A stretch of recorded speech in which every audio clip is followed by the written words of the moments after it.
Hi, before we started making anything, I just wanted to talk to you a little bit about patterns. This is a pattern that I've bought, and I'm just going to go through it. This is really printed out quite easily to read. This is how I do my own patterns. Some are just full of pictures and a bit more complicated. With crochet you get patterns. Let me just zoom out a little bit. You get patterns or you get charts, and I'm going to show you charts as well, but later down the line because I don't want to confuse you. Patterns I like to follow. So normally the pattern will tell you what you need. So I'm going to zoom back in again now. I'm going to feel like it'll tell you what supplies you need. Like this one says you need which yarn you need, the hook size, the yarn needle, scissors and a tassel maker. It'll give you some abbreviations that it'll use throughout the pattern. So most of these abbreviations are pretty standard. So ch is a chain, SLST is a slip stitch, DC is a double crochet, DC2 together is a double crochet 2 together, which can also be a decrease. Finish size, this is what size it'll be when it's finished. That's your gauge, and then there might be some notes about the pattern. So chain stitches at the beginning of rows do count as stitches. Now sometimes when you change in rows, when you get to the end of the row and go up to start the next row, those stitches that you use to get up to your height don't count as a stitch, but in this pattern they do count as a stitch. And that's important because if you need 50 stitches and you've got 2 chains at the beginning of your row and you've got to count them and you forget to count them, you're going to end up with 52 stitches. So very quickly your scarf is going to grow and grow and grow, and you might not want that. So it's saying that chain 2 counts as 1 double crochet, a chain 3 counts as a double crochet plus a chain 1 in this pattern. The end of each end of the scarf comes to a point. You start by increasing your stitch count, crochet several rows to maintain your stitch count, and then decrease to the next point. I have actually made this scarf. It's over here. And I used the carrot cake, and I used a different shade. I can't remember which one I used. This one's a strawberry trifle. I can't remember which one it was that I used for this, but this was commissioned. I'll just show you it. It's a lovely scarf, actually. Yeah. So I've made this so it goes to a point, and you've got the tassels, and then it automatically changes colour, and so it's straight for a period of rows.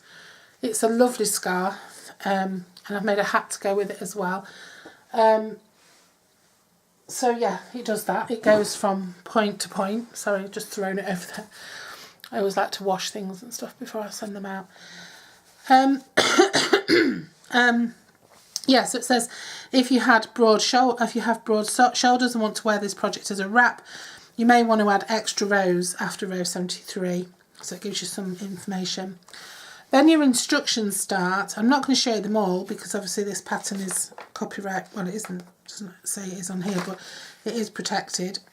So your instructions start there, chain 4, and then row 1. So your foundation chain that we've looked at in previous videos doesn't count as your first chain, as your first row. Your row 1 comes next. So double crochet in the last chain from the hook. Remember we talked about the chains from the hook, counting backwards from the hook, not counting the loop over the hook. And the chain 3 counts as a DC and chain 1. Yeah. And then chain 3, remember this counts as a DC, so you turn your work here at row 2. Usually it would say turn your work.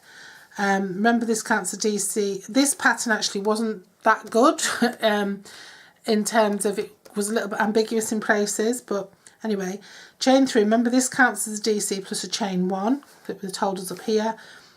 In the first stitch, DC into the first stitch of the row, chain 1, skip 1, and so on. So what I'm going to do is, patterns can be quite easy to understand, and they can get quite repetitive. So it's a good idea to mark off when you've finished a row. And then also one thing I would say to note out is when it says row 5 to 6, row 14 to 15, because sometimes you miss that and you'll only do one row, and then you'll think, why is this not right? And you should have done 2 of those. So always check how many rows you're actually doing this in.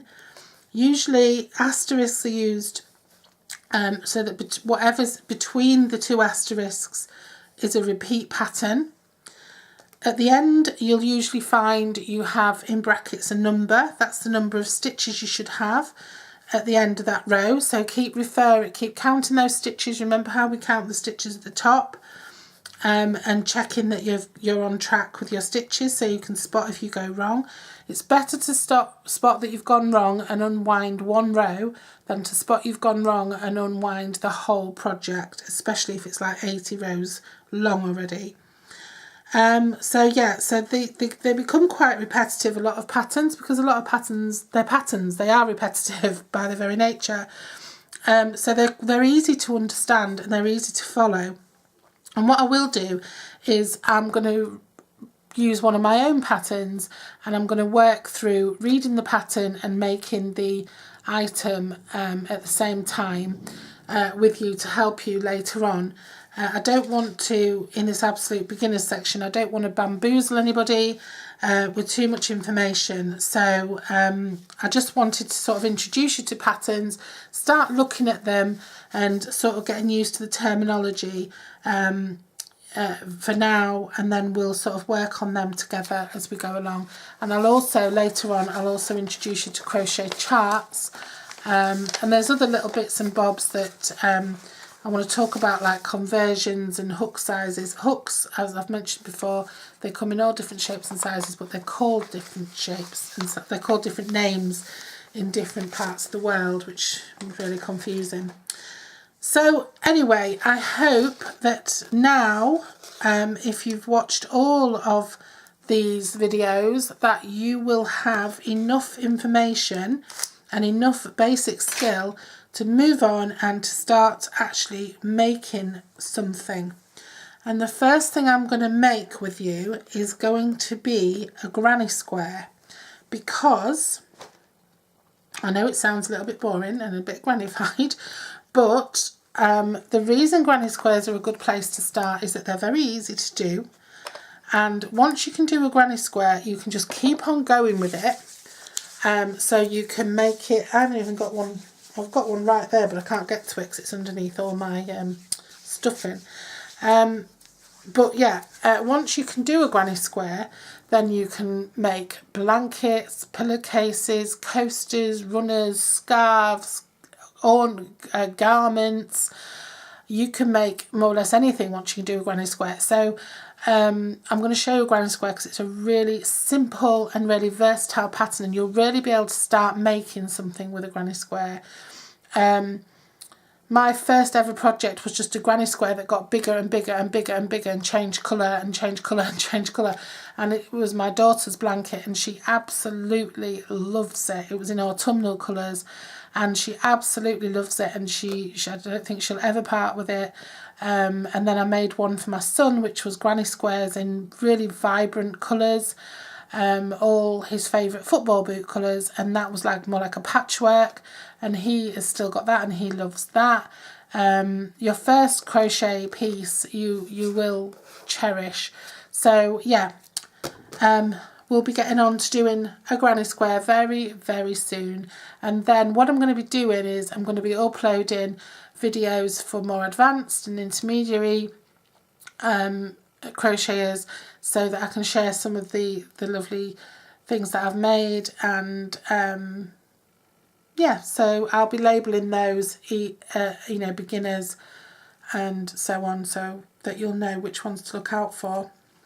So hopefully these basics have been really, really useful. And if I can think of anything more, or you can think of anything more that you'd like me to add into the basics Absolute Beginner series, then let me know and I will do it, and I'll stick it in the Absolute Beginner series. There are a couple of things I already think of myself, which is the a little bit more info on yarns and the crochet chart, and also conversions. I think is something I could do. But on my website, craftylittlethingsuk.com, there is a document, so there's a filing room, it's called, in the menu, And if you go in there, there is a crochet conversion chart, and that's got hook sizes and the difference in hook sizes and things like that. Got inches to centimetres and useful information for crochet.